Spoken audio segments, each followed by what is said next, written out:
Hello guys, नमस्कार। आप सभी का स्वागत है अपने channel Shivnath CG Vyapam hub पर। मेरा नाम है विभोर कुमार श्रीवास्तव और आज हम देखने वाले हैं सीजी व्यापम और सीजी पीएससी एग्जाम में आए हुए इंडियन हिस्ट्री और जनरल स्टडीज के क्वेश्चन। ठीक है, ये इसका पार्ट 3 है।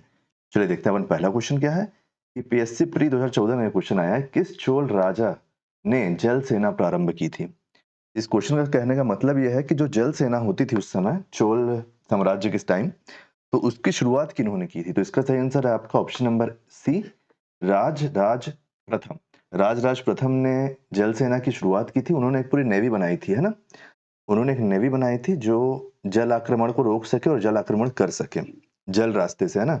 और इन्होंने एक काम और किया था कि इनके राज्य की समस्त भूमि जितने भी इनके अधिकृत थी, इनका जितना भी राज्य था, राज्य की समस्त भूमि की नपाई कराई थी। समस्त भूमि की नफाई कराई थी ही इन्होंने ही। ठीक है, तो इस क्वेश्चन से आपको ये जानकारी मिलती है। चलिए नेक्स्ट क्वेश्चन देखते हैं, क्वेश्चन नंबर 2। आगरा नगर की स्थापना किस शासक ने की थी। सीजीपीएससी प्री 2018 क्वेश्चन है ये। कई लोग इसमें कंफ्यूज होंगे, अकबर या अकबर लगा देंगे, शाहजहां का तो थोड़ा सा टाइम लगेगा। लेकिन इसका सही आंसर ना अकबर है ना शाहजहां है। इसका सही आंसर है क्या है बताइए, ए और सी में से है। Option number A, Sikandar Lodi. Sikandar Lodi ने आगरा नगर की स्थापना की थी। किस उद्देश्य से की थी, पहले कहाँ की थी ये जान लो। इसने की थी 1504 ईस्वी में। 1504 ईस्वी में की थी यमुना नदी के किनारे। यमुना नदी के किनारे। देखो, जो राजस्थान के राजपूत थे ना, राजस्थान के राजपूत, राजस्थान के राजपूत शासक जो थे, राजस्थान के शासक लिख लेता हूं, शासक, वो समय समय में विद्रोह किया करते थे, लड़ाई किया करते थे इनसे, है ना।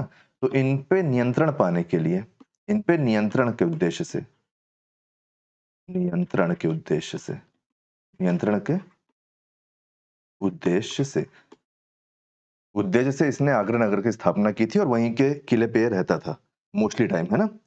चलिए नेक्स्ट क्वेश्चन देखते हैं। नेक्स्ट क्वेश्चन क्या है, क्वेश्चन नंबर 3। क्वेश्चन नंबर 3 है ये कि सीजीपीएससी 2013 में क्वेश्चन आया और यूपीपीएससी 1994 में भी ये क्वेश्चन आया है। मूर देश का यात्री इब्न बतूता किसके शासनकाल में भारत आया।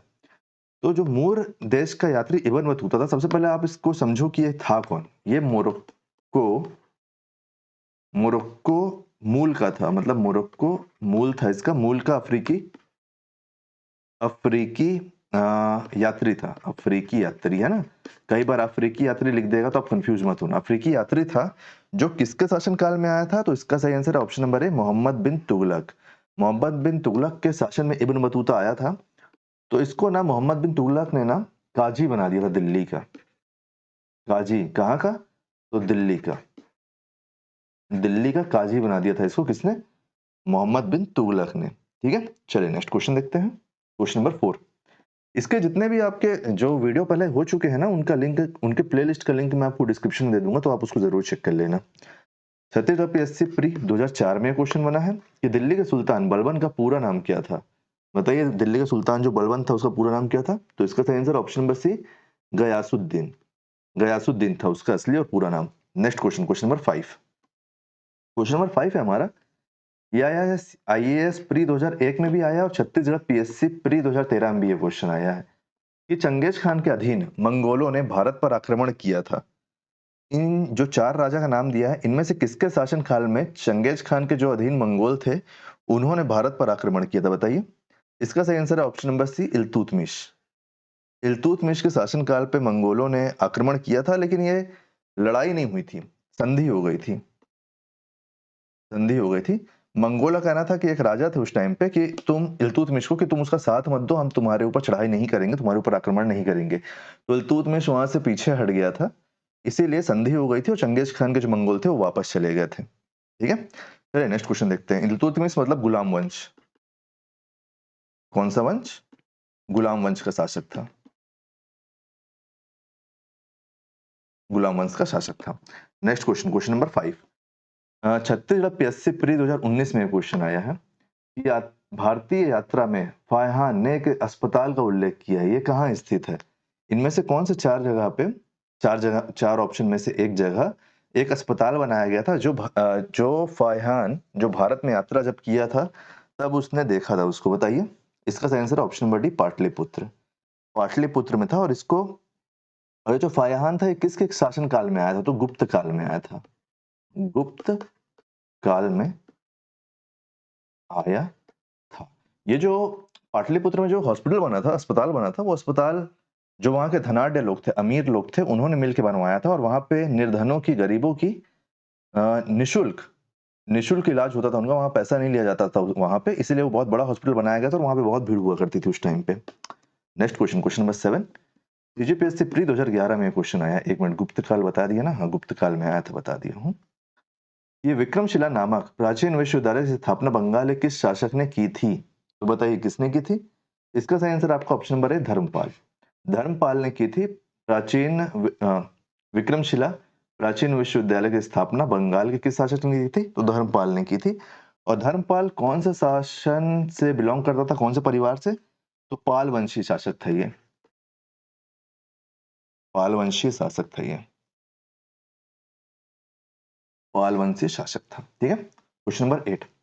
सीजीपीएससी प्री 2005 में क्वेश्चन आया है कि कालिदास की साहित्य कृति कौन सी नहीं है? जो 4 ऑप्शन दिए हैं इसमें से कौन सा एक कालिदास का साहित्य नहीं है, साहित्य रचना नहीं है? तो इसका सही आंसर आपका मृच्छकटिम। मृच्छकटिकम ये कालिदास जी ने नहीं लिखा है। तो इसको किसने लिखा है ये भी आपको पता होना चाहिए। तो इसको शूद्रक ने लिखा है। शूद्रक शूद्रक ने इसको लिखा है। बाकी मेघदूतम, ऋतुसंहारम, विक्रमो वर्षियम, ये जो हैं ये तीनों कालिदास के द्वारा लिखे हुए हैं। केवल जो मृच्छकटिकम है वो बस नहीं लिखा गया है, वो शूद्रक के द्वारा लिखा गया है। ठीक है, शूद्रक के द्वारा लिखा गया है। ऐसे अपन एक एरो बना देते हैं ताकि आपको कंफ्यूजन ना हो। ये इसके द्वारा लिखा गया है। चलिए नेक्स्ट क्वेश्चन देखते हैं, क्वेश्चन नंबर 9। क्वेश्चन नंबर 9 ये है कि गुप्त वंश ने किस अवधि में शासन किया था? ऑप्शन क्वेश्चन ये है आपका 2003 का, सीजीपीएससी प्री 2003। देखो यहाँ पे आपको कंफ्यूजन होगा क्योंकि जो गुप्त काल का शासन माना जाता है उसका टाइम पीरियड माना जाता है 275 से 550 ईसा। ठीक है, ईसवी। तो देखो यहाँ पे 275 से 550 नहीं है, तो आप लोग बोलोगे कि इसको विलोपित कर देना चाहिए इस क्वेश्चन को, लेकिन नहीं है, विलोपित नहीं हुआ। इसका आंसर लिया गया option number A. Option number A 319 से 500 ईस्वी। क्यों? क्योंकि गुप्त वंश की जो स्थापना की थी श्रीगुप्त ने। लेकिन जो सबसे शक्तिशाली शासक था ना इसका, वो कौन था? तो वो था चंद्रगुप्त प्रथम। ठीक है, इन्होंने शासन किया था 319 से 335 ईस्वी। 319 से 335 ईस्वी। और इसी काल को आपका गुप्त काल का स्वर्ण काल भी कहा जाता है, माना जाता है। और इन्होंने, जो चंद्रगुप्त प्रथम थे, इन्होंने महाराजा धीराज की उपाधि ले ली थी। महाराजा धीराज महाराजा धीराज की उपाधि ले ली थी इन्होंने। तो देखो इतना सब कुछ जब इन्होंने किया था तो इनके नाम के साथ भी तो हिस्ट्री है कि सबसे मतलब मजबूत शासक हैं। तो इसीलिए यहाँ पे आंसर क्या लिया गया है? 319 से 500 ईस्वी, क्योंकि 319 क्या है आपका कवर कर लेगा उसको, और साथ ही साथ आपका पीछे भी खसकते जाएगा, इसलिए, है ना? तो ऑप्शन नंबर ए आपका सही आंसर हो जाएगा। चलिए नेक्स्ट क्वेश्चन देखते हैं। अच्छा, उपाधि ना, एक मिनट, महा उपाधि कौन सी थी, भूलना नहीं। महाराजाधिराज महाराजाधिराज उपाधि थी। ठीक है, भूलना नहीं इस बात को। चलिए नेक्स्ट क्वेश्चन देखते हैं। नेक्स्ट क्वेश्चन क्या है? Next question, question number 10। CGPSC pre 2023 में क्वेश्चन आया कि निम्नलिखित में से कौन सा मंदिर वास्तुकला की वेस्टर शैली का उदाहरण है? बताइए इसमें से कौन सा है, क्वेश्चन है कौन सा है? वेस्टर शैली, वास्तुकला में वेस्टर शैली का उदाहरण है। ऑप्शन नंबर ए होयसलेश्वर मंदिर। ये मंदिर कहाँ पे है? तो ये मंदिर है कर्नाटका में। कर्नाटका